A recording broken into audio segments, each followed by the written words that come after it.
All right. I'm here. I don't know how to say this, but my esteemed partner in crime here is not a brown belt anymore. It is Saturday. We just had promotions, and you've been 7th, awarded. Right?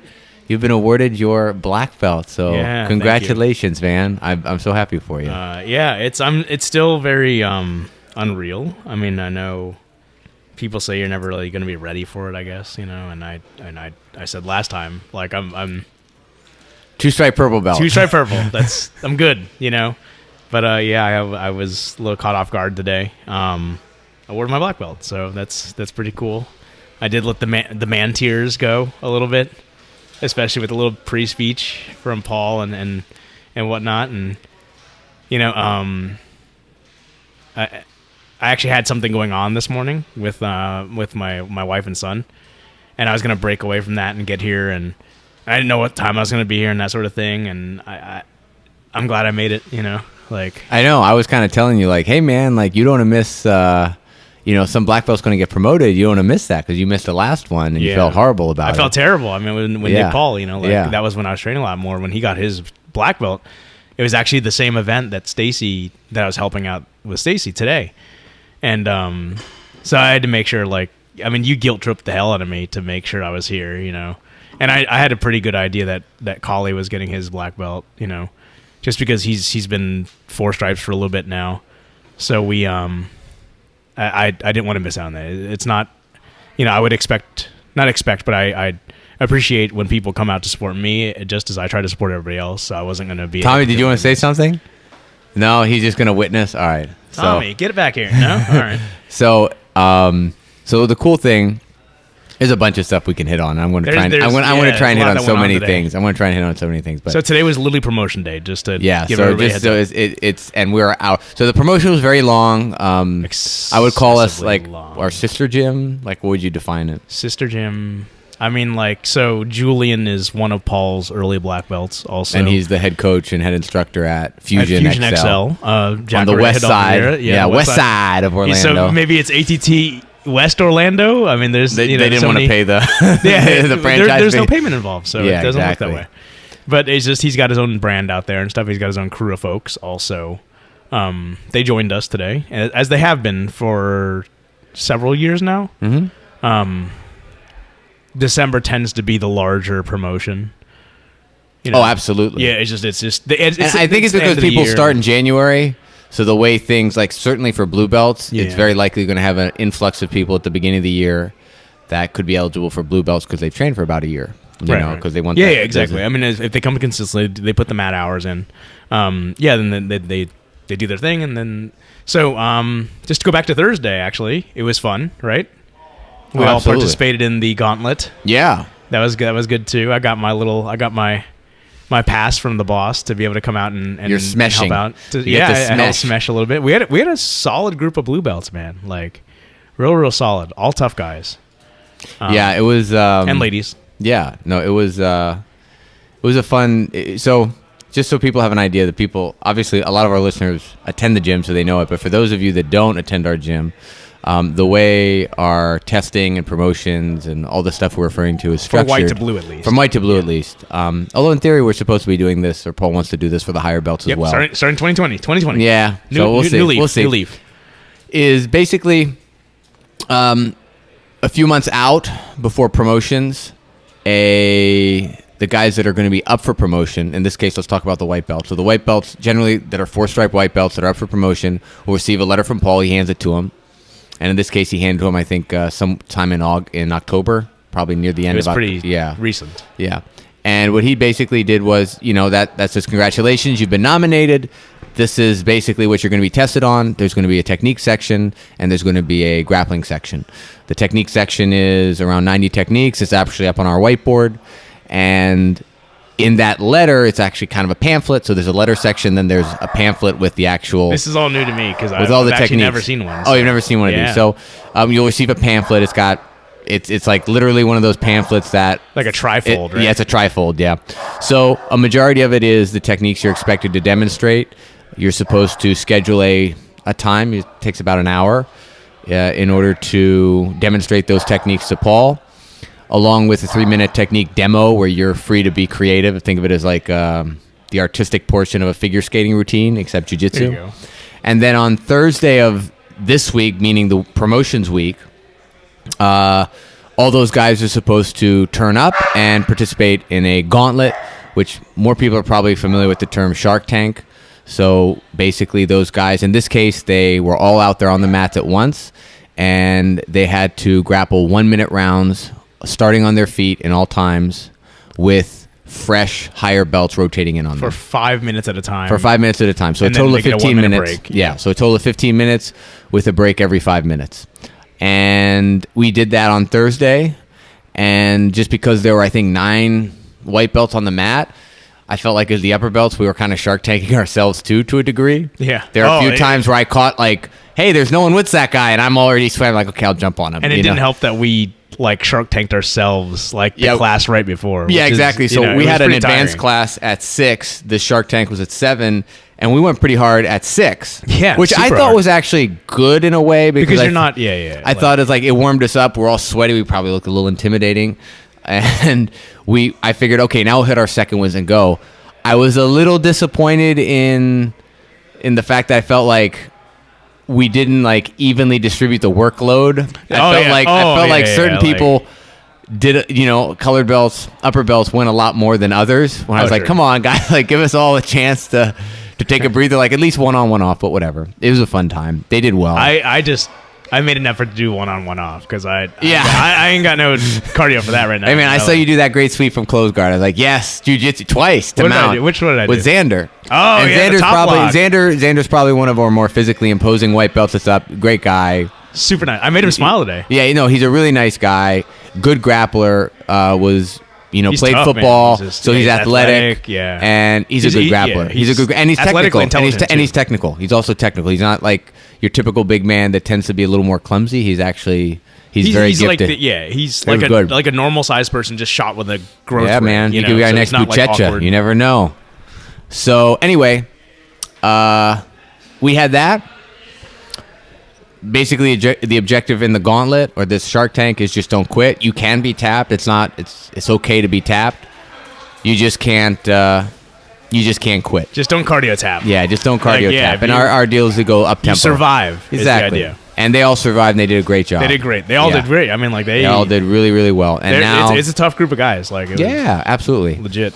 And then today, it's Saturday, the December 7th, 2019. And we had our actual belt promotion ceremony, which, again, was prolonged because we had 2 gyms participating in it. We also stripe people up. So if we can, I know Paul tries to make an effort to stripe people out on either side of promotions, but we ended up striping people up. So that took some time between both gyms. Because they deserve the recognition, too. Absolutely. Absolutely. And we promoted a bunch of people. We promoted all those white belts to blue. We promoted a couple purples. We did not promote any brown. And then we got the Browns will be there next time. Then we got to the blacks, the black belts. Yeah, that was cool. And we promoted Kali, who I think everyone to some degree was kind of expecting. Yeah. That was the guy I was guilting you into attending for. Yeah, and I would have felt terrible too because I train with him often at 6 a.m. I kind of had an inkling that he might. Well, I'll get to the inkling with you later. Sure. And then. Later, right after that, we had Julian promote his first brown belt to black belt. Yeah, which is kind of cool from a lineage thing. Third gen now. So this is like the grandson of Paul Rodriguez in jiu-jitsu terms. Like he's now a granddad. Yeah, because Julian's his kid, right? Yeah, exactly. So now he's got a grandson or a grandson black belt. So that was cool. And then he started by asking the question. Kali's trained for what, 13 years? 13 years. 13 years. Yeah. You know who's trained the longest? Does anyone know? And I knew it was you, but I was like, ooh, I know. Yeah, you can't do that though, right? Like, I was like, I don't want to be that guy. Ooh, I know. And then he started talking a little more, and me and Victor sitting there, and I'm like, I'm elbowing Victor because I could tell, like, dude, he's favoring that one side. It's like he's holding. Was he? He's like holding something close to his vest with one of his arms. Oh, he had it in his gi. Yeah, because he had it in his gi, right? So I was like, I think it's gonna happen. And why is he gonna talk to you? Why is he gonna bring you up if he's not gonna say, hey guys? Especially considering Julian had said like, last guy of the day or whatever it was, right? Like, but Paul kind of had a Freudian slip, or I don't think a Freudian slip, but he slipped out. The first black belt. I did notice that. But I was like, is he technically supposed to award Brett the other one? Yeah, exactly. But I was like, he's really there to just oversee it. Julian can tie the belt. He's his guy, right? Exactly, like, so it's exactly. So anyway, long story short. And we're a non-traditional gym, too. Yeah. Where it's like, we can, you don't have to be the second degree. At the end of the day, Paul espoused upon the history he's had with you and the training and said, I'm not going to let you wait another year at Brown. And then the man tears flowed. Oh, yeah. And the chorus of ovations came. Yeah, I'm tearing up right now. And I have to admit, like, you need to project more when you give speeches. Like, you were you were the Oscar guy. Like, I didn't prepare anything for this. I literally didn't prepare anything, right? I mean, like, it's one of those things, and I know I'm hard on myself and that sort of thing, and we can always get better, right? Like, I still stand by it. I don't deserve this. Evidently, I do. But I think a lot of people say that, right? Right. I mean, it's one thing to just say that because it's like the right thing to say, right? Because it sounds good. But there's one thing to truly feel that. And it still does feel a little unreal. Like, I mean, like, even thinking back, and it's nothing against my Taekwondo background, but like, to me, like doing college, like in Taekwondo, it wasn't that hard. Like, you just memorize things, but there's something to memorizing, learning, and applying and stuff, and you can never apply. I guess my goal is to try to beat everybody, right? Like, that's what jiu-jitsu is, right? It's a superpower, and you should be able to beat everybody with it, and I still can't. So it's like, I don't necessarily feel like I deserve this until I can and stuff. So it's funny. So I said, right before we sat down to talk, we were talking, you asked me, like, did you know? And I told you I had an inkling. I had a pretty good inkling. And they were doing a good job of hiding it. Paul was doing a good job. But I'm glad he did. Exceptionally good job of hiding it. I'm glad he did that. I'm glad. Did you know, was Stacy supposed to attend? I found out after the fact.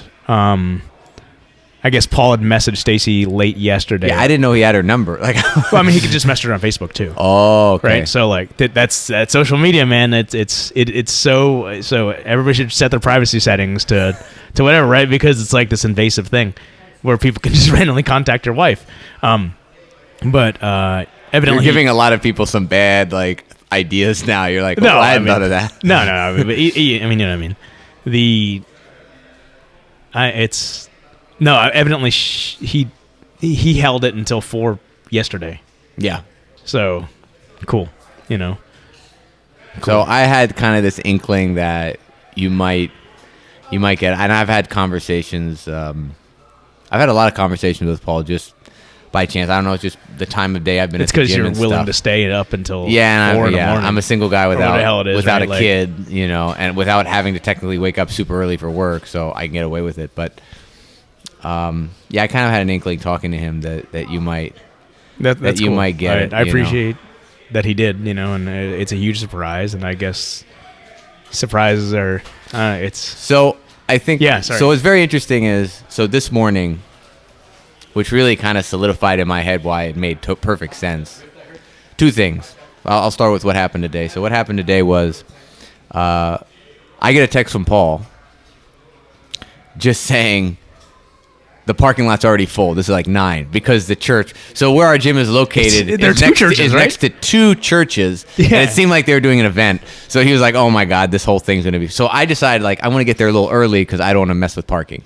Right. So I showed up, and obviously it's just me, it's Paul, it's Victor who works here, and we're just chilling, and we're just talking. Your name's not involved in this at all, and he just. Again, I don't know how this came up, but it got to the point where he said, what people don't realize is that these guys that are being promoted to black belt are way better than where I was knowledge-wise when I was promoted to black belt. Like, I was a tough guy, and I could, I could probably roll okay, but the amount of knowledge and just from the evolution of jiu-jitsu, that these guys know is so much, they're so much farther along than I was. What people forget is I've been a black belt longer than I've been a colored belt. Right. So it's not as though you hit black belt and you're done and things plateau. Like for him, he said, once I became a black belt, I became even more motivated to learn techniques and stuff. First of all, because I wanted to defend the belt. Right. And 2, because I felt like it was my responsibility. Now I'm a black belt. I need to do this. And when he put in that, basically saying, we tend to compare people up for black belt to guys walking around with black belts, and none of those guys got them yesterday. Yes, that's a good point. And that's the difference, I think. Like people have put in time. Like, oh, Julian's been a black belt for a few years now, more than a few years. 4 years at least, I think.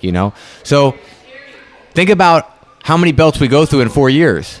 You could conceivably be like a purple belt. In 4 years. So think about that. So in that respect, it's like, dude, this guy is more than qualified. And he also told me, he's like, when I go with Chris, and this was in a previous conversation, he's like, when I go with Chris, it's, he goes harder with me because, and he's trying to defend because I'm aggressive and stuff. And he knows what to do. He's technically, he doesn't make the mistake that other people will make, and he's able to defend. Like I'm mounting, I'm putting the pressure on him, but he's keeping me off him. And that's all I really want. He said Chris's thing is, Chris is the kind of guy that when he rolls with other belts, he wants people to enjoy jiu-jitsu. He wants everyone to have fun, and he plays with them, and he lets them do stuff. And he's about the promotion of jiu-jitsu and stuff. So in his mind, he just knew. I mean, and that's where it's funny as Paul mentioned that, and one of my good friends, Glenn, who's the owner of ATT Black Box, he and I have trained to get together quite a bit too. When I was helping him teach at Vista Lakes, like he said something very similar, and I don't realize that I'm doing it, but I guess I do it a lot, so much that people notice it. Is like we talked about like matching energy and that sort of thing, and like jiu-jitsu, it should be fun, and I want everybody to enjoy it, and I see how it's benefited me, and I want everybody else to share the same love and stuff. So like the worst thing as an ambassador for jiu-jitsu that I can do is make somebody hate it, and that's what's actually shifted my mindset about teaching kids a little bit too, is something that Paul said very, very similarly. I come from this sort of like traditional drill sergeant type of instruction, where a certain amount of discipline is involved, right? And like that's like the worst thing you can do for a kid. I mean, like, he had said something like 4 or 5 promotions ago. He said, like, I can beat you up or whatever it is after you're 16 when you get your blue belt, and I can make you hate jiu-jitsu by making you work at it super hard, right? But my job right now is to make you love jiu-jitsu. Especially for the kids, but I took that one step further. I'm like, you know what, like, why is it that I'm making kids hate jiu-jitsu whenever I teach kids, but I have this sort of like more fun? Honestly, my charisma comes out a little bit more when I teach class to adults and stuff. Like, shouldn't it be that way for everybody? And it's. Yeah, jiu-jitsu is cool.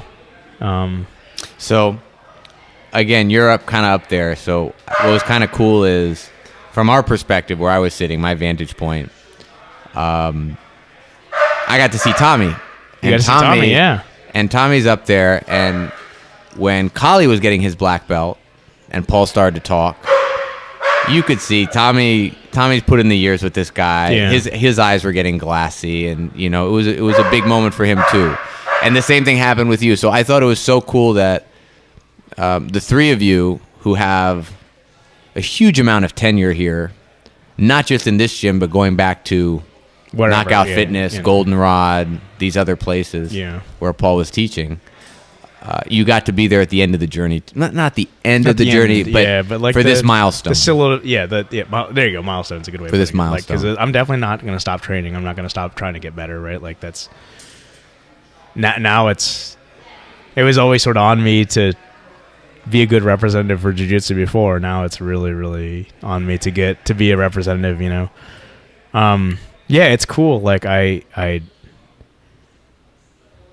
it's one of those things that I don't know if you ever think you're going to be up there. And, and Dylan and Paul both said it today. They were like, maybe we bullshit ourselves a little bit by trying to be like humble brag, whatever the case is, by saying like the belt doesn't matter, it shouldn't matter, whatever the case is. But, maybe he's right. It absolutely should matter because it shows that you want to get better, And granted, the idea of just a belt is it's something that just holds your gi closed and whatever it is, but it is a measure of it. But yeah, it's cool. Like and just to go back to that a little bit though, like, you know, everybody's making a big deal out of us getting our black belts and stuff, and it's awesome. But you know, like, it shouldn't overshadow every blue belt and every purple belt. You know, they should be on here too, talking about their journey, because... Well, I was hoping to do that, but yeah, of course, we had a 3-hour promotion, so everyone had some fatigue. You know what I mean? You know, because everybody's got to, like, you know, it's. I think it's something when you see Paul get choked up a little bit, and that happened multiple times. Today, times, yeah. With Jason? Yeah, he called him... I actually don't know his last name. Constantino? Constantino, yeah. I have a friend, Constantini, and it's not Constantini.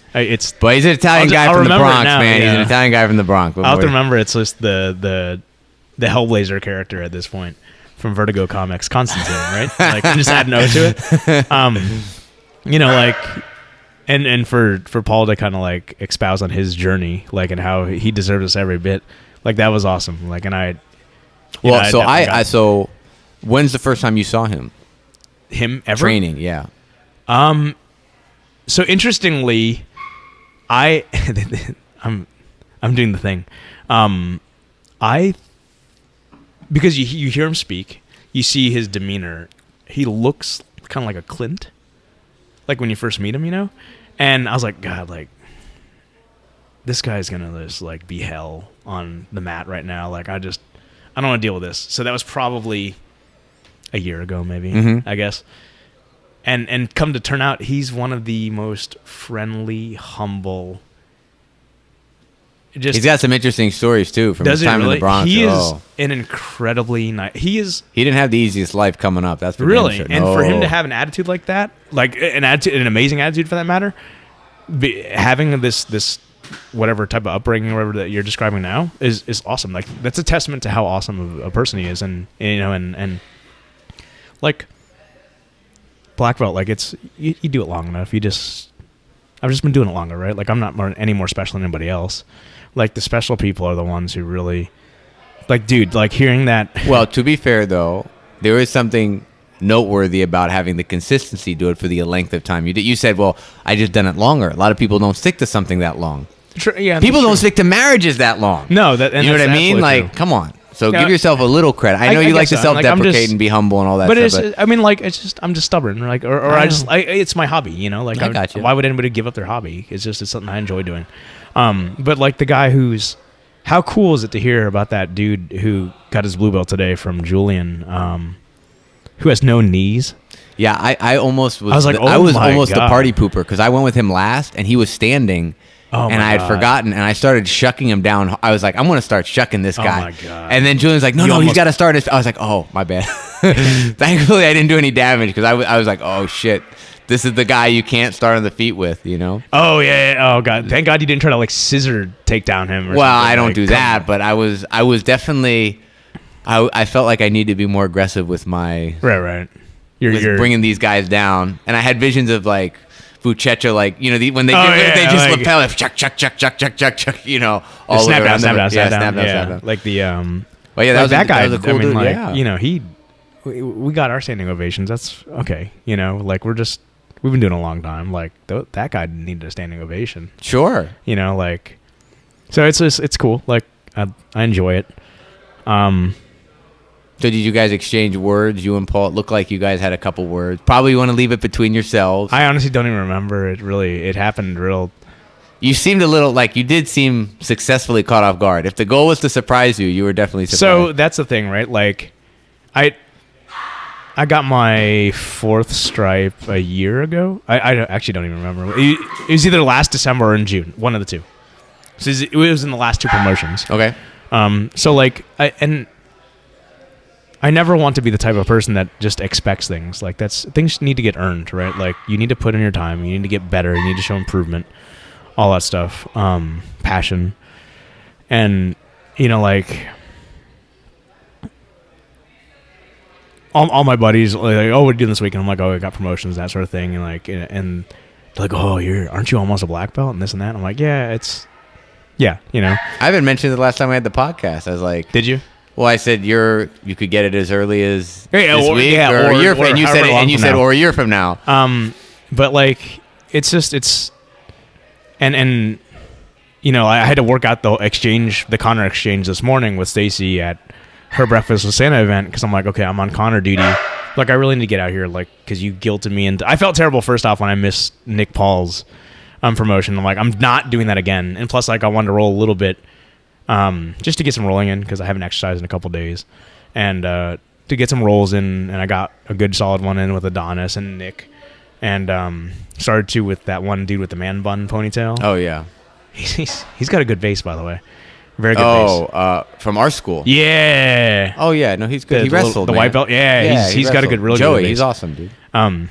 He's a little. He's like Puck from Alpha Flight. He's like as tall as he is wide as he is thick. So he's like, his like center of mass is very like center. Like, you know, like so he's like, I'm like, God damn, like I can't sweep this guy. But and then, you know, I wanted to participate in the Shark Tank a little bit with them, without a little fear of getting injured, just because like that sort of environment. It was actually a lot tamer than I thought, because I was a little worked up. I was like, me and Victor were like getting warmed up because I. Were you? Yeah, you were clinting it. Were you deadlifting beforehand? No, I didn't deadlift, but we were like doing shots on each other and just getting a sweat. We were breaking a sweat because you should have ran wind sprints. That would have properly prepared you. But you know, it was the fact it was also 10 minutes. Yeah, that's true. It's 10 straight though, right? No rest. Was there a rest? Maybe I don't recall actually. I only got one in. It's possible. Yeah, I got to roll with most of the guys. I wanted to go in there a couple times, but like I was like, you know, on second thought, I'm 37. I got to work on Monday. But like at some point, like I saw a couple people just kind of standing around. I'm like, oh, that guy's. I went to get in there, but like somebody got there before me. Either way, so where are we going with this? Oh, just talking about that. What I want to know is, what were you trying to say? Yeah. When you stood up there and you mumbled your way through a speech. First off, I mumble. I get that. My wife, she sort of like has this like the thing that they use in Guardians of the Galaxy, like the earpiece that just sort of like a universal translator. So like you can listen to any language. What he's trying to say is, yeah. So like I do mumble a lot. I get it. So I did not know. I was doing the Connor exchange this morning. It was predicated on what time my sister was going to be able to get out there to pick up Connor so I can get over here. And I was like, and Stacy was like, you got to go, you got to go. And I was like, yeah, I got it. Like, I'll be fine. And she's like, no, you got to go. Like, don't you have to be there? I was like, no, I don't care. Like, if I'm late, I don't fucking care. Like, well, she didn't realize that a guy like you, up for promotion at that belt rank, you've got plenty of time. Like, and that's just it, right? Like, so I'm like, first off, we're not going to start on time. That just never happens, right? Which we didn't. There's a Shark Tank before, which I planned on helping out at, but not really doing. So I'm like, if I miss a little bit of that, I don't care, right? Like, I wanted to spend the morning with my son. Sure. Like, so I did that, and then I got going. But like, she was like constantly like, you got to go, you got to go. And that didn't tip you off? No, because she was just like, yeah. She's just being a mom.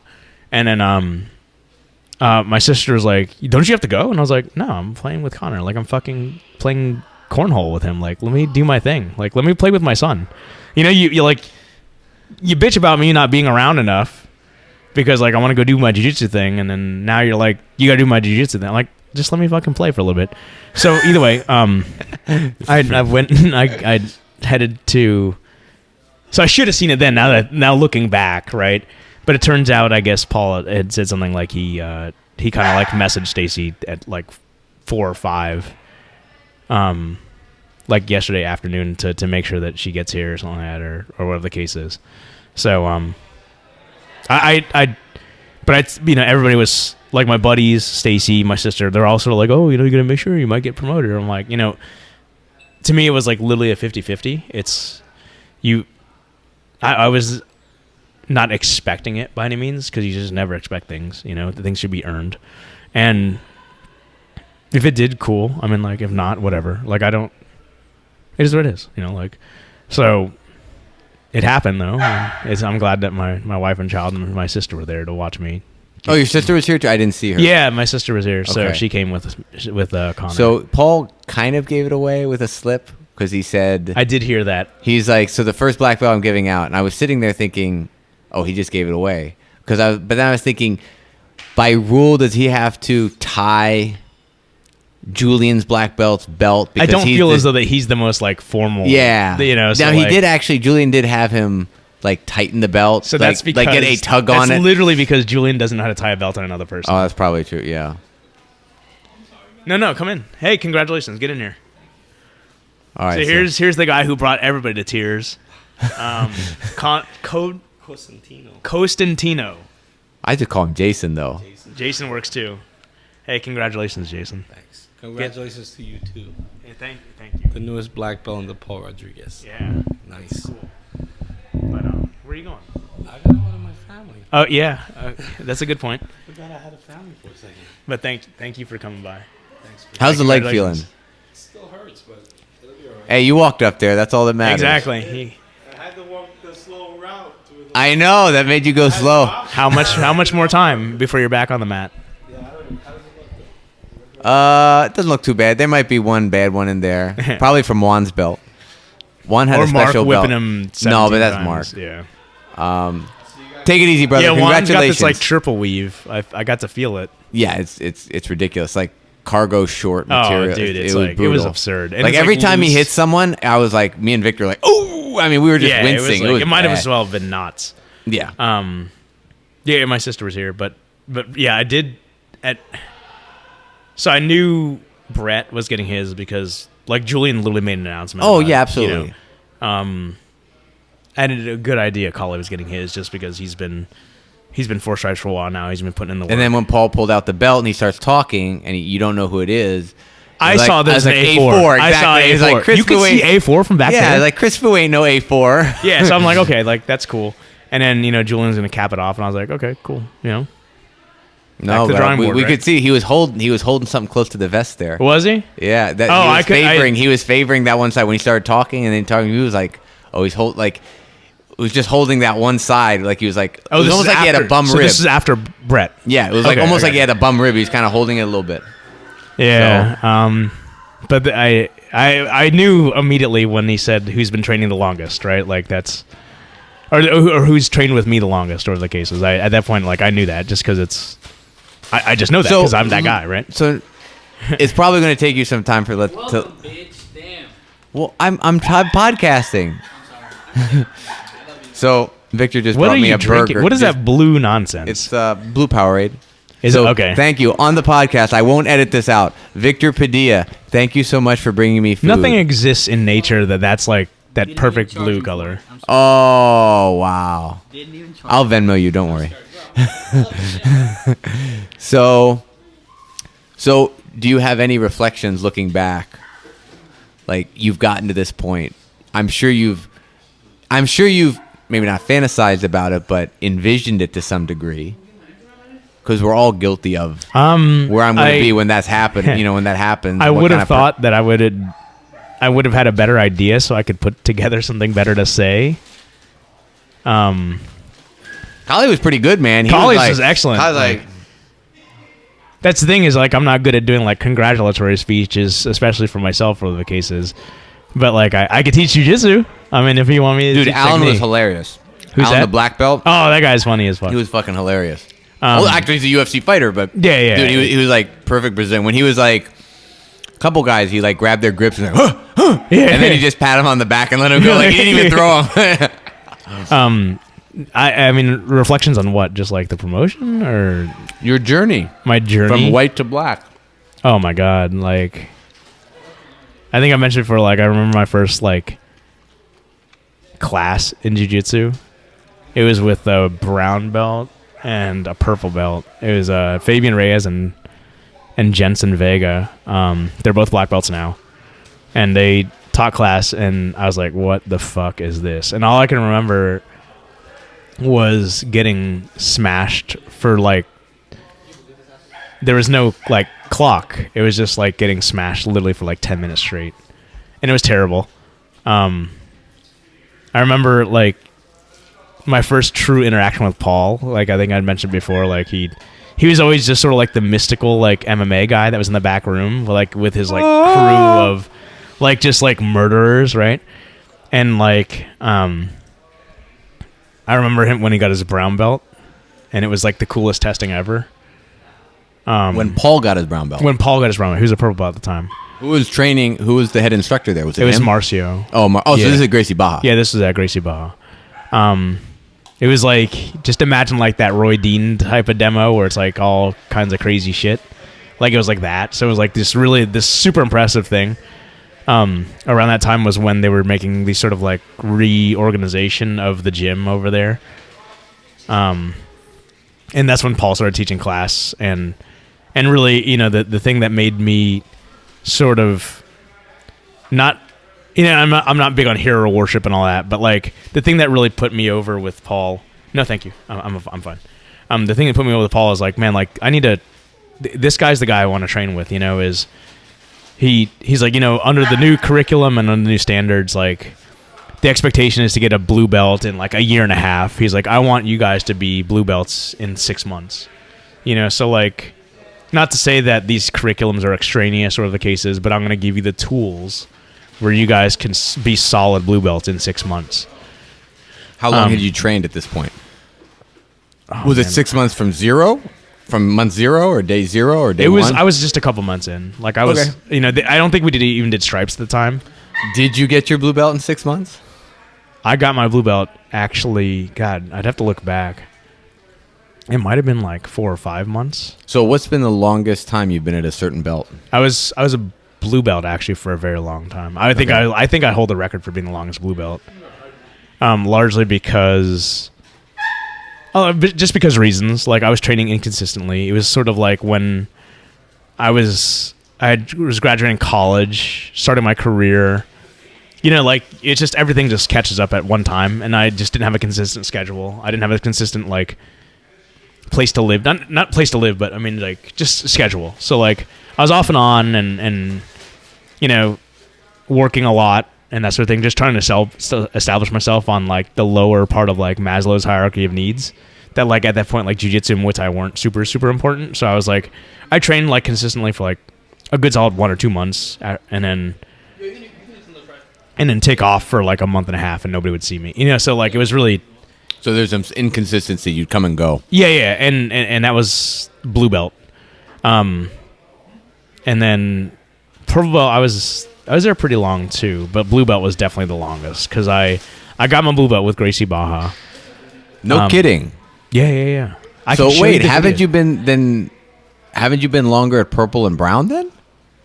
I was like, because Gracie Baja seems like that's eons ago. From Gracie Baja was 2005, so I was there for like 2 years. So then you've been a purple belt longer or a brown belt longer. I was a blue belt for a very long time. Is there a number? Is it like, I don't want to say how long it was? I don't remember. I just know it was long. Like, because what happened was I got that there, and then I stopped doing jiu-jitsu. Actually, after there's this big sort of like falling out between Paul and that gym, I don't want to talk about that. Like, that's not my place to talk about. We'll get you drunker later. Yeah, exactly.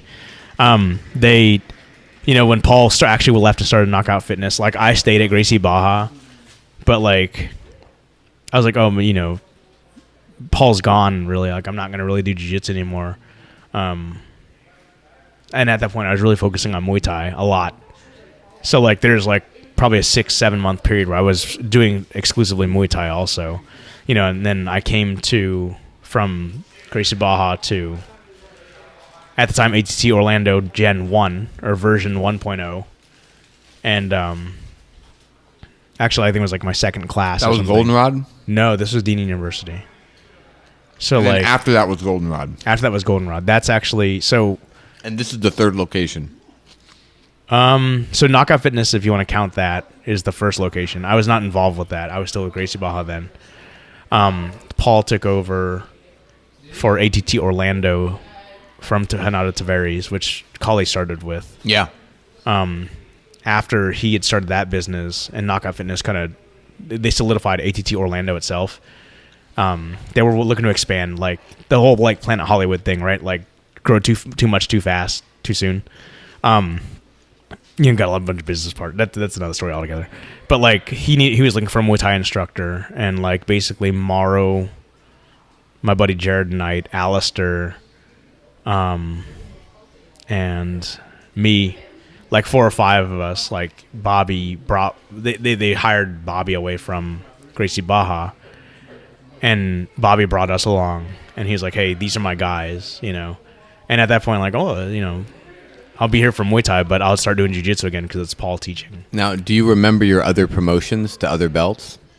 So my blue belt was At Baja. Gracie Baja was. I do remember how much it cost me. Okay. So that was like, it might be different now. So you're like Thanos. What did it cost you? Everything. Yeah.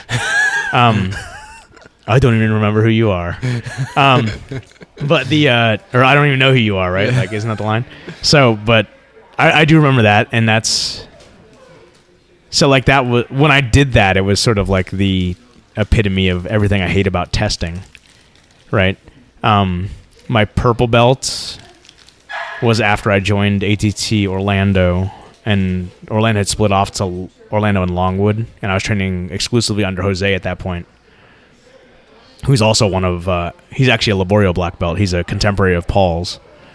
I was training exclusively under Jose, and it was just, there's promotions some weekend or something, and I came to help out, I couldn't make it, which happens a lot on the weekends. And then like the following Tuesday or something, I came in and Jose like stopped class and called me on the floor and promoted me there. And then purple to brown, Cole Engel, who's a well-deserving black belt but still brown. Bert, my buddy Bert, who you've probably seen. Morrow, we were all promoted at the same time, so we were all browns, and that was actually I got my brown belt the same time Collie and that guy Brett did. So that was what. That's a while ago, man. 3 years ago, I guess. 3 years. It's longer than I've been here. Well, I know Connor is 2 years, right? So it's at least 2 years ago. Yeah, I mean, I actually 2 years. I started 2 years ago, and 9 months, right? Because you were need 9 months to like incubate before that. Yeah. So it was at least 2 years, 9 months ago. But yeah, so that's.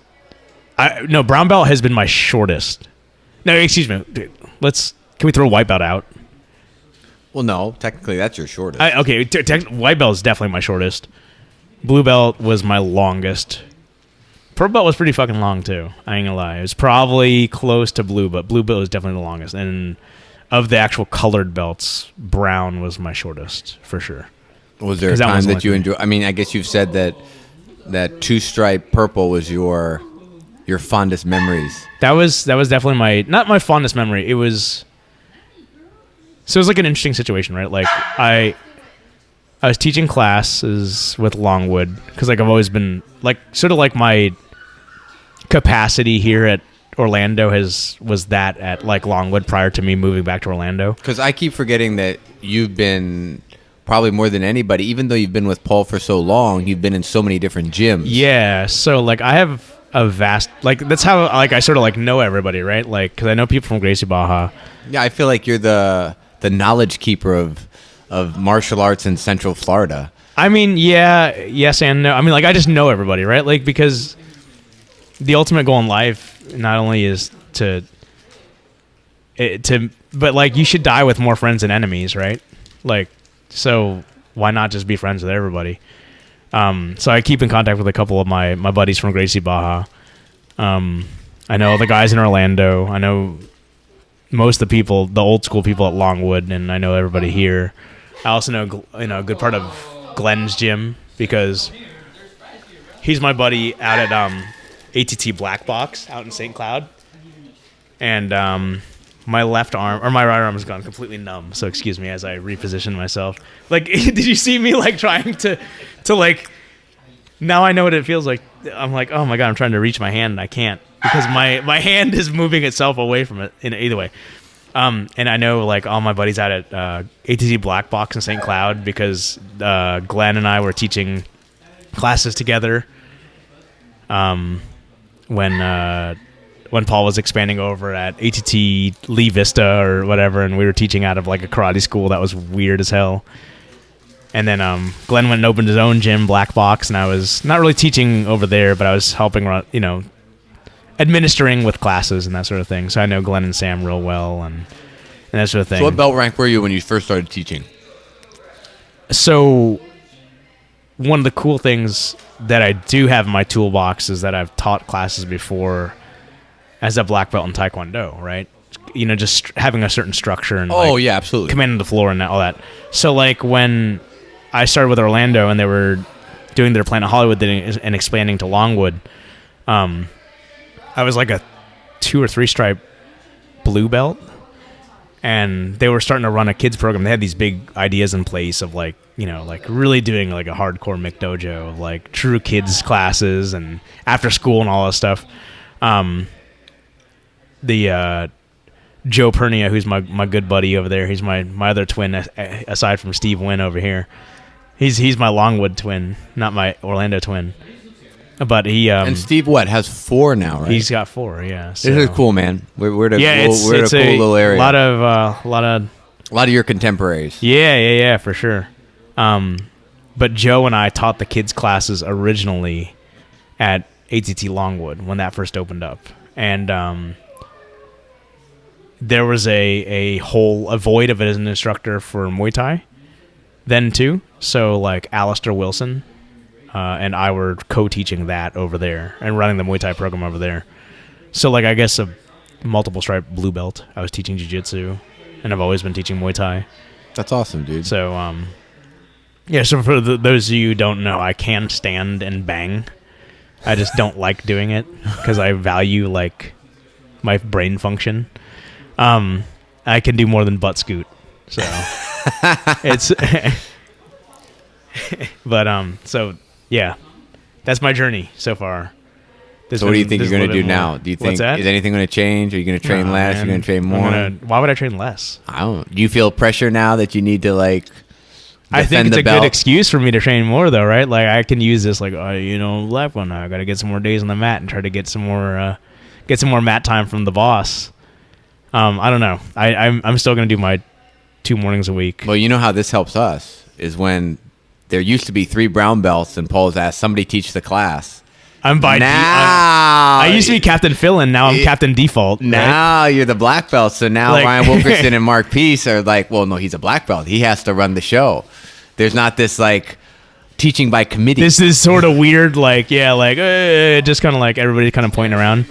Like, why'd you handle the warm up and I'll teach something? Yeah. I mean, I by default now I have to, which is it's not have to. It's a privilege to, right? Like I've earned it. So, I should take more pride in that. Like for you guys who don't know me, like I'm like one of the few people who don't live by the rule of like when we're rolling, like the lower belts have to move out of the way of like the high, like.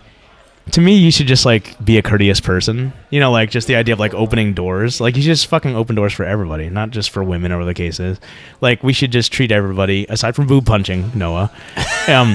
We should just be nice to everybody, right? Like I said earlier, like my goal is to die with more friends than enemies, and like if I'm gonna sit here and try to pull this like rank bullshit and say like you have to move out of my way because for some reason my role is more important than your role, like you're just being a dick.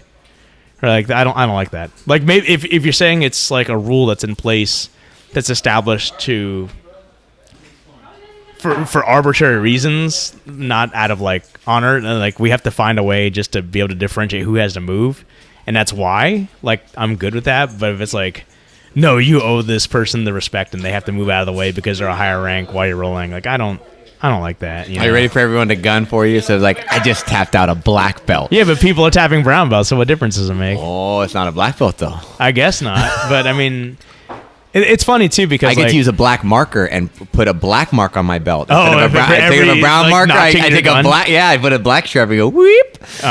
So that's interesting. Like, because Jason had congratulated me, Constantino. Yeah. Congratulated me just now. And he's like, we were having a couple beers after promotions. He's like, no, you've earned this more than I have. And I told him like, no, did I really? I mean, like, we both work hard, man. Like, we don't know each other's struggles and stuff. I'm privileged as being a little bit younger than you and started a little bit earlier. So like, have I earned this any more than you? And he asked me, he's like, oh, does it feel any different and this and that? And like, it's still a little bit surreal for me right now. I think like you had just mentioned the pressures a little bit there, just because like the idea like, oh, I tapped out a that's black me belt. just kind of poking. No, I bit. know. I mean, just. But like I was telling him, like I would say no if something like traditional martial arts like karate and taekwondo and stuff didn't exist in America, and there wasn't this sort of weird aura that's associated with being a quote black belt that automatically qualifies you as some sort of like killer or something, right? Like, because it's like the perception is that you're supposed to be the super mega badass versus like a butt scooting lazy grappler like me. So there is possess black belts in 2 martial arts now. Yeah, I do. You know, I can put that on my resume or something, right? Or I might have to register my hands now with the police. Or, Dude, that's gonna be an Instagram post. Be like, I got 2 belts. You should wear 2 belts when you roll. I should just like stack them on top of one another. And like when I wear one, I'm allowed to like operate into that rule set, so I could like sit there and like spin kick people. No, but it's like, you know, it's definitely a lot more pressure now. And I asked Tommy because, like you said, we're the after you got the black belt. After just now, you know, like he saw me, he walked over and I think the same thing happened to him actually. Is like I just sat in the corner by myself, just kind of squatting down, kind of letting things kind of soak in. And he came over and patted me on the shoulder, and I asked him if it ever feels okay, you know, and he's like, nah, man, it never gets better.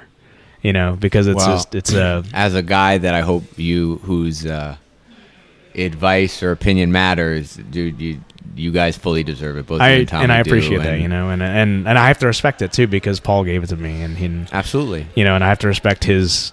And that's why I think promotions, to me, the coolest thing about promotions is it's recognition from the community. Yeah, not just Paul, although he's the big, he represents a larger piece of the pie. Yeah, but it's recognition from the community that, and you know, it's like when people get married, right? It's the tribes get the 2 tribes. Yeah, I mean, it's not just like the legal document of it, right? Like the 2 tribes get together and they recognize the union of these. So now we've got a union of belt to waist. Yeah, it's not the state of Florida. Like, oh, all right, we're celebrating that, you know, that you're allowed to legally be married.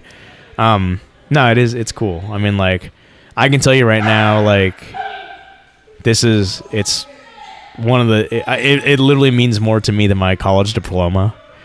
Like, I got that, and like it literally sat in its envelope for years until my dad actually dug it out of my room and like framed it for me, you know, because like I didn't feel as though college was that hard. You know, look at you, Chris. No, I'm saying, like, maybe I picked an easy schedule too, you know, like it's all relative. I mean, like, I didn't try hard in college. And I still did okay, you know, like this, I've had to suffer injuries. What's the longest period you've been out of action in jiu-jitsu due to an injury? I can think of 4 major injuries I've had. This was when I was a white belt, so I don't really know off the top of my head, but I didn't tap to an Americana from Jesse Flory. Who shout out to Jesse Flory. I don't know if he's still training, man, but I miss you. We all talk about guys who are purely the strongest fucking people you've ever dealt with. I watched this guy literally. Okay, dude, I'm not kidding. Because I need to make an addendum.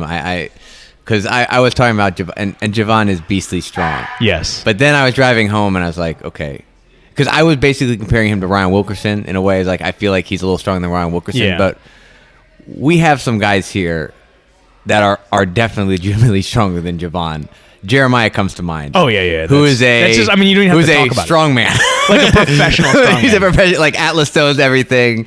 Like, I think I saw him. He reps like military press 400 pounds over his head or something. It's like it was obscene. Insane. Yeah, it was absolutely obscene. So, I want to kind of rephrase and say, I think from a pound for pound perspective, I think Javon that's more fair. is one of the strongest guys up there, but there are other guys that are very, very strong. Yes. You know, so I thought about that. I was like, I get enough heat as it is because I have a big mouth. I don't want to be bringing all these other people. Because you're like, what about Mike Stevens? Like, oh no, and not Ryan Wilkerson. It's like, come on, man. Like, which by the way, Ryan put a good beating on me yesterday. It was good. No, I don't think he listens. I don't think he listens to the podcast. No. But he just puts a beating on you regardless. Yeah, that was a good one, man. That was a good one. So. I'm thinking about ways to counter him. Dude, Jesse, oh my God, I watched him rep out 225 on the barbell, benching, excuse me, 51 times. He's strong as fuck. So like this was also when I was like 215, 220. So like we were just stuck as like the big guys rolling with each other, right? Is it funny that you're not the big guy anymore? Oh yeah. Like look at some of the white belts that got like it's like everyone's getting bigger. Like people getting striped up, and I'm like, damn, dude. Like, some in the water. Now I need actual jiu-jitsu, right? Now I feel bad for Chihuahua. It's like, dude, these guys that are small. It's like, oh God, Xander would just like pick him up and like there's like the picture of like Bane with Batman like cracking him over his back, like except shrink Batman like the half his size. Yeah. But Jesse, man, like he ripped the fuck out of my arm, and I had that stupid white belt like ego, not tapping this, and literally like Americana the fuck out of my arm. Everybody heard a pop. Like it was one of those things where like everybody stops, and I literally like stopped and I like kind of moved my arm. I was like, it still functions. Let's go again. Let's keep going, which is like stupid, right? And then like the next day, like my fucking elbow, like the inside of my elbow was all purple and terrible, and I was out probably a good. I don't remember how long, but it was probably significant enough to. Enough to let my arm heal. I've sublexed ribs like twice, and those are easy to kind of get over. Like you can train around that. I mean, it's painful, but just don't roll with like Mark Peace, right? And let him know it so he knee unbellies you, some bullshit like that. I did something to my shoulder with Viet, but I still showed up. Like I didn't stop training with Viet, like because I was actually trying to hit a switch on him, and he sat on my arm the wrong way, and I basically Americana'd myself, and that sucked a lot. You trying to do wrestling? I thought you were a butt scooter, man. I think the butt scooting thing, maybe it's my like stubbornness, because like I can, and this is where like it is a responsibility of me too to like bring my game up a little bit more, or at least use the tools that I know I have to properly apply jiu-jitsu. And just not like it's a joke, and I get it's a joke and stuff, and I've been trying to like live up to it. It's just like being the absolute butt scooter. But yeah, I have more tools. I just don't use them. Like I think a big part is just I'm lazy as fuck, and it's the seductive nature of guard. Absolutely seductive nature. So obviously you're caught off guard at the time when you were trying to and giving your speech and stuff.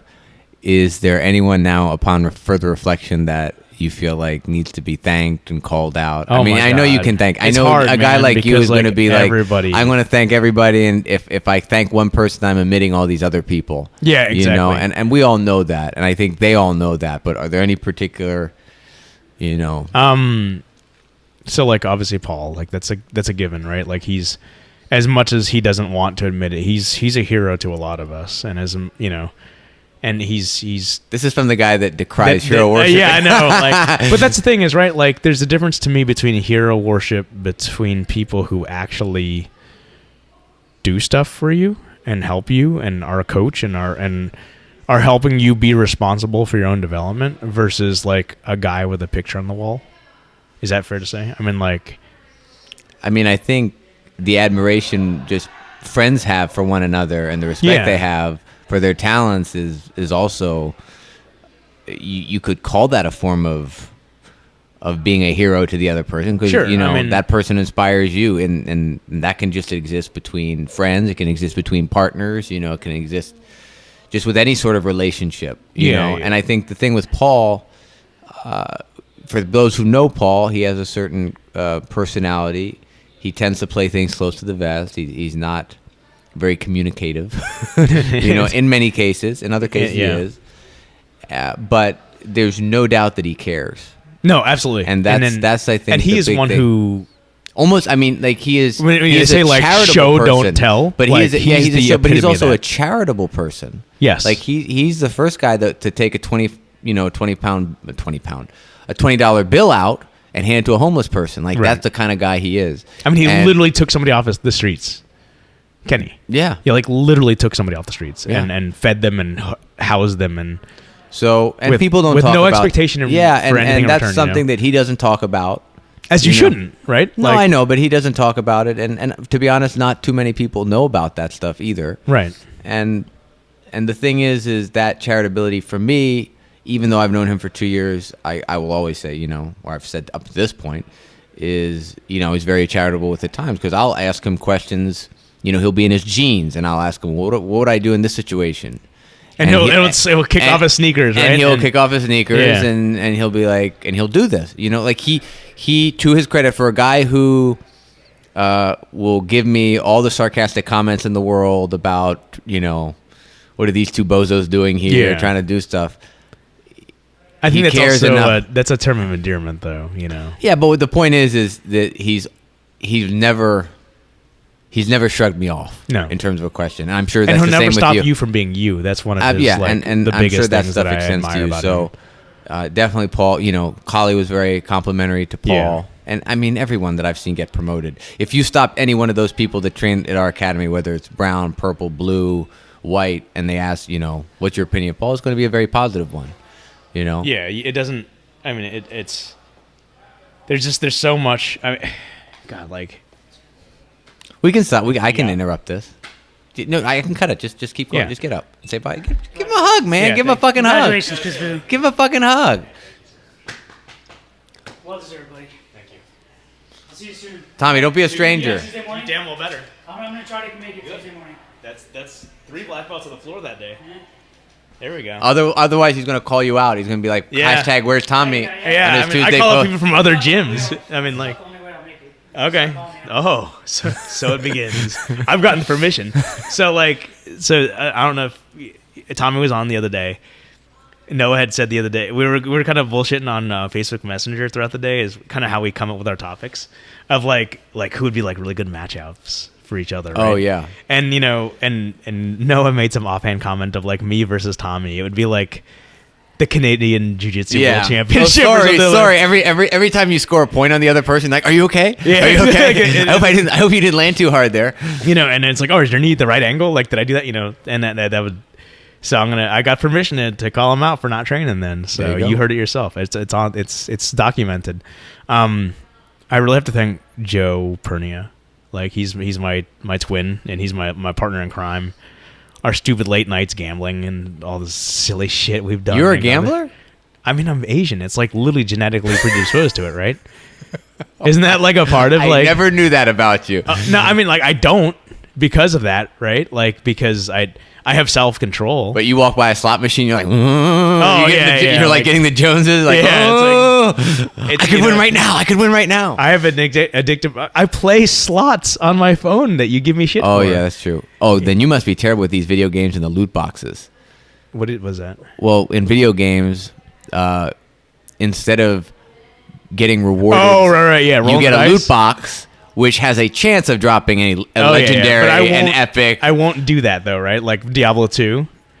Like I would never. That was one of the things. I'm paying once for a video game. By the way, Julius is looking for people to play Diablo 3 though. Like my PC can handle it, man. Like I was playing some Titan Quest for a little bit there, because when I was getting back into gaming like 6-7 months ago, just because like I'm at home anyway, might as well do something. And not looking at Danaher videos and all your downtime, like you actually. It's like.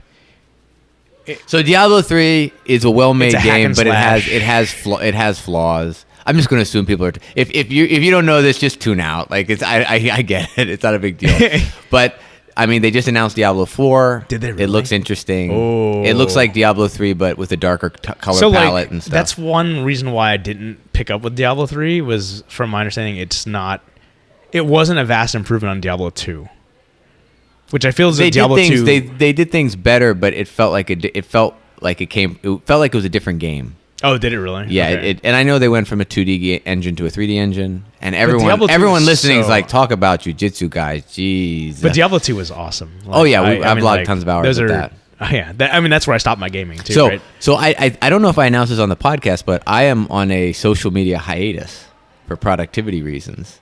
Really? I felt like I wasn't, because I worked from home. I didn't want to pick, and I was like, I just felt like I wasn't being productive enough, and I have had like, just because I've deleted my Instagram and my Facebook.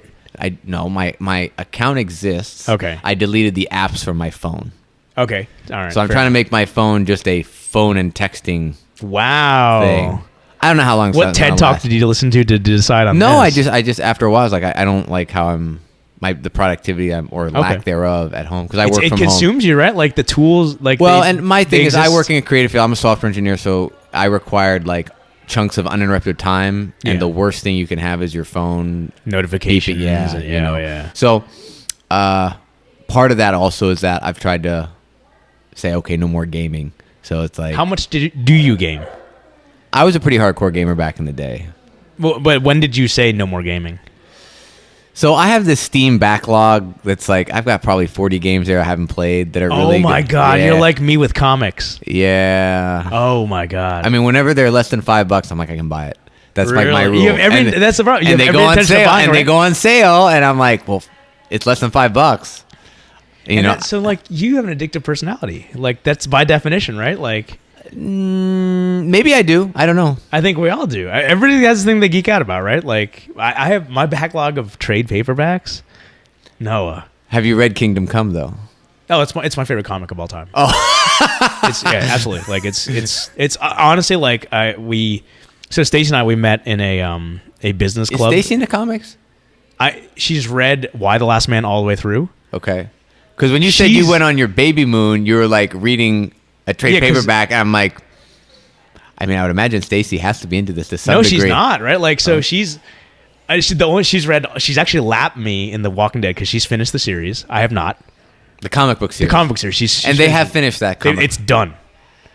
I bought the last educate me. Is the television series just inventing stuff now? Or are they still operating off of source material? They've lapped me too. So, like, Stacey is like, oh, this is similar to the comics. And I have to shut her up because, like, where they are in the comics, where I am in the comics, is behind where the television behind where the show is, and way behind where Stacey is in the comics. So she's read that all the way through, and she's read Y the Last Man all the way through, which I've my backlog is so much. But no. I don't know if you notice. I always have like 3 things on me whenever I'm gallivanting around. Whenever I travel anywhere that's going to be, I have the potential to sit down and just like chill while other people are doing things. I have Jiu-Jitsu videos on my phone. You know, I've got the Dan Hur series and all that stuff, which I'll sit there and watch. Or if not, then I'll find a YouTube thing where I can watch fucking BJJ Scout and study the hell. Apparently that's a guy thing I found out. What's that? So one of the other things I uninstalled off my phone was YouTube, the YouTube app, because I found I was getting distracted by that a lot. And my roommate, who's female, was like, that must be a guy thing, because my boyfriend Alex always like is on YouTube. And she's all about Instagram. So I have a question, Alexia. Do you think that YouTube on your phone is something that guys use a lot more than girls? I use it like 10 hours a day. Okay, so that's maybe, yeah. So they use it 10 hours a day. I think it's an individual thing. When I get home and I have the option to not use it, I still do. Okay, so I guess that's that's probably my roommate. I think it's based on what you enjoy and like what resources are on YouTube that allow you to go deeper in your like interests. In my case, it's jiu-jitsu and comic books, and there's tons of content. YouTube's algorithm is there surfacing. Oh man, up next. You want to see more? I let that thing wind around, man. So I always have a backpack full of comics, even when I go to my sister's house.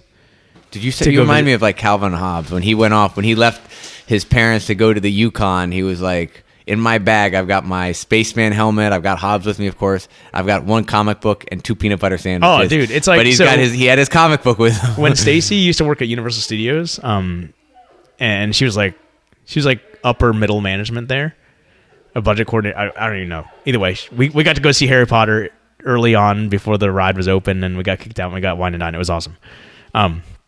So when I had days off when I was working for the beer company and I had to like use to burn time, I would take like literally, because I had a spouse pass for Universal Studios, I would literally just pack up a backpack with the only intention of my day was that I had planned was getting lunch with Stacey because she was still working that day, right?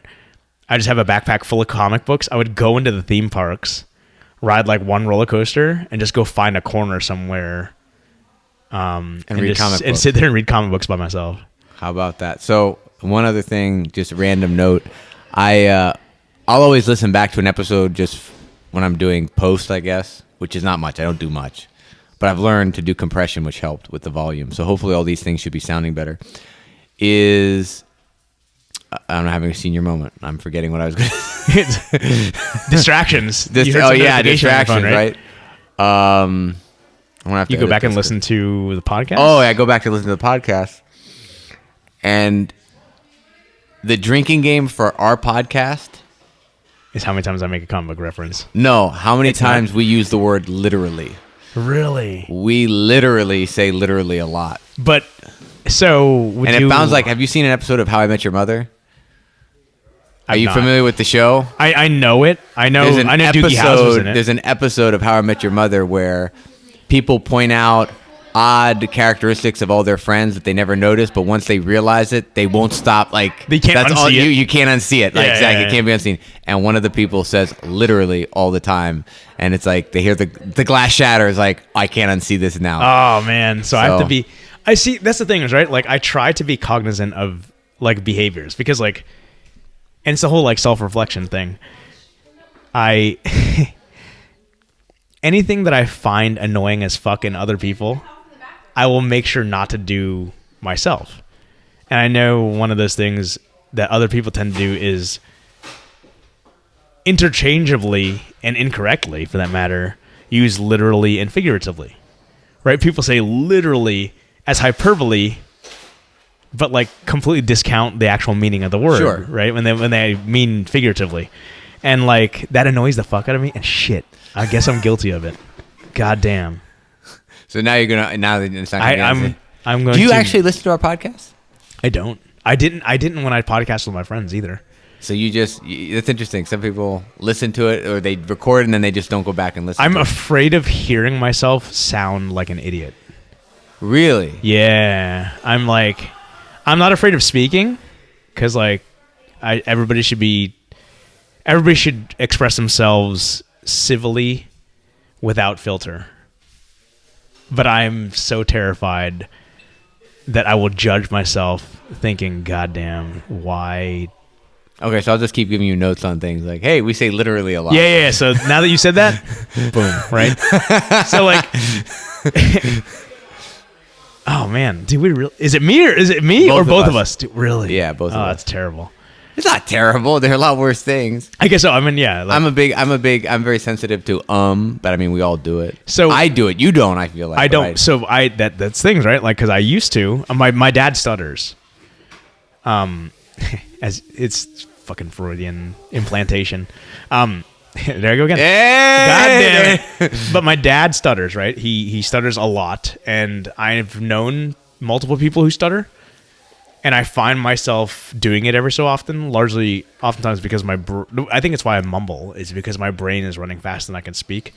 So I've always been taught, if you think because people use it as like a security blanket, right? Just instead pause. Yeah. It makes it sound like you're like about to say like you're really thinking out your thoughts and stuff, and half time it's just me with a fucking hamster. Very thoughtful, yeah.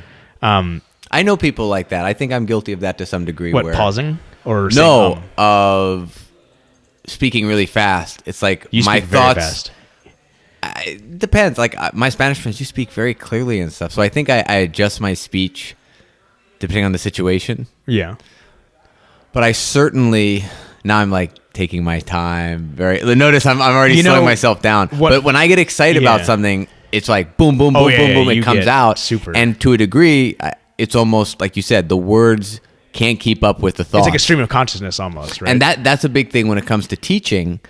Is if you're so enthusiastic to share all this info, but you're disseminating so fast, like stream of consciousness, the students are like guilty of that because I'll throw like weird asides in, like weird references and stuff, and I'm pretty sure like only half the people get it.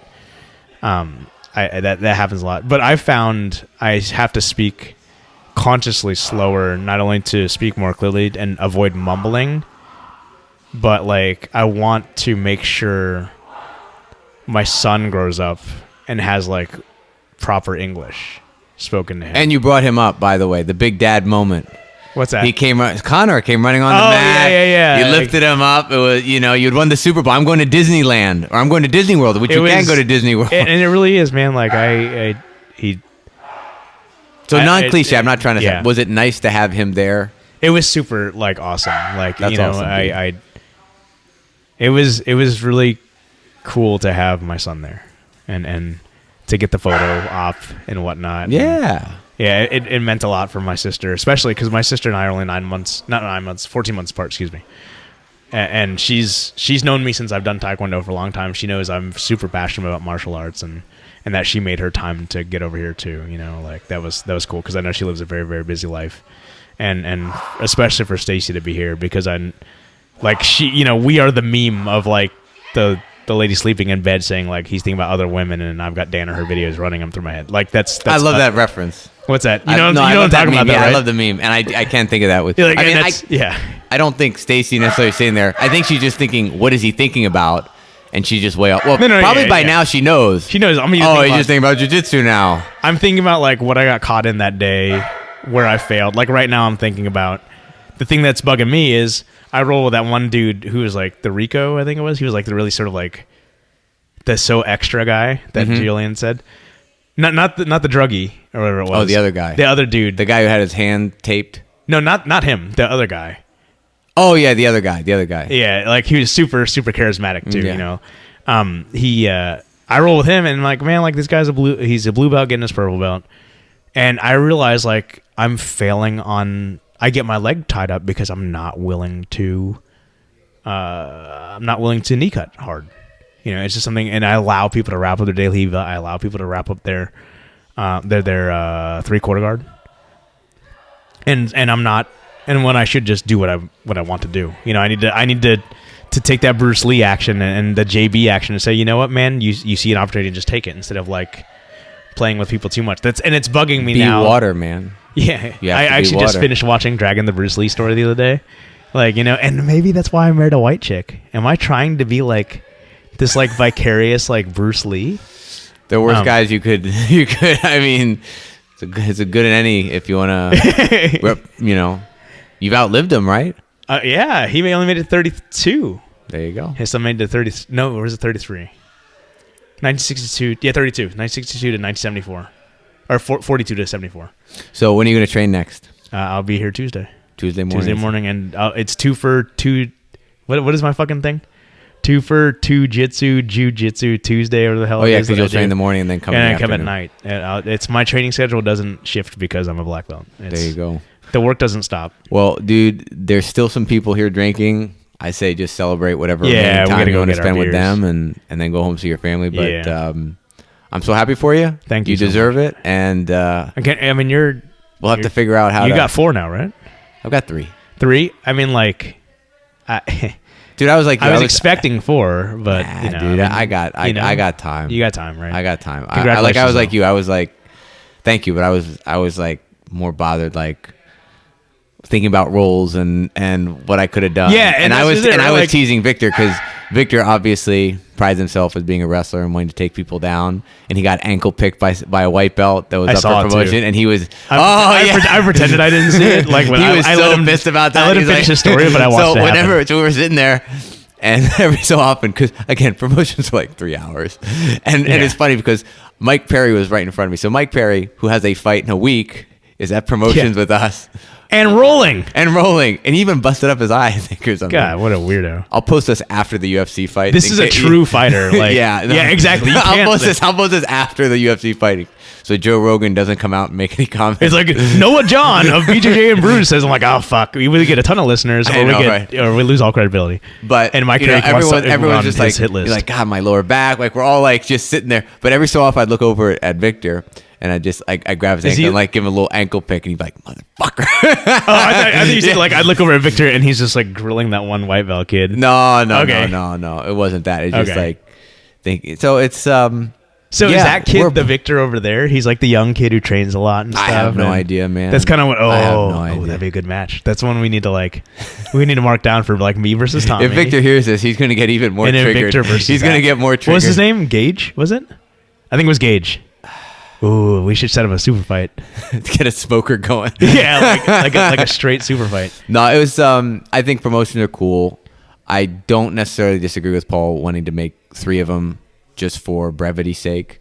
But honestly, it was 3 of them, meaning 3 a year instead of 2 a year, because we have summer and winter, and he's. When would they be? I guess it would be. I guess he's going to split. End of the year's good. An early summer, late summer, or a late spring. Like March. March, April, and then like, August. August, and then Which we end up kind of usually having it in August. right. So I think we'll see, man. What are your thoughts on the co thing? I think I understand why they did it. I think if we didn't have any people to stripe up, then it probably would have been a little more manageable. But it's once a year, especially once a year. It's this big, But like I said, I have my thoughts about it, I said, I think it would have made more sense for Paul to just go over to Julian's school, exactly, to oversee the. I think it sort of like detracts from both celebrations. Well, the thing that was interesting is it was really, I think, Julian's idea that he wanted them to roll with people not in the gym for their gauntlet. And that's why I'm frustrated that I got like partially swept by a guy who's a lower belt. Oh, you gotta defend the house, brah. That's what gotta it is. defend the house, I sat there brah. and I was like playing, like I'm like sitting there smiling and rolling and stuff. I'm like doing like ha ha ha, like my little master's like slap bump and like. To be fair, it's 1 minute. There's not much you can do in 1 minute. You have time to cook the guy and stuff. Like. But it's frustrating me, like I looked bad. I got fucking promoted to a black belt today. I got swept by a dude getting promoted to his purple belt. And he's gonna be like, guess what? I swept a guy who got his black belt. So like that's the shit I got to worry about now. Maybe I shouldn't care and stuff, but like I shouldn't care, but I do. And I'm sure everybody says that they shouldn't care, but they do. What did you say a few episodes ago? If you're not winning, you're learning. Exactly. So I learned a lot, man. Yeah. I learned so much. But I would say, man, just let's wrap this up. Yeah. Go celebrate, and I think they refreshed the beers over there, right? So let's get another. Oh, yeah, I know your face is not red enough. Yeah, anymore. I know. It's like my liver has done its job. Oh boy. So, well, Chris, congratulations. Thank you so much, and congratulations to you. We hope to see you in a different color in the next couple months here, dude. I'll be on the mats, whatever. Ois. See ya.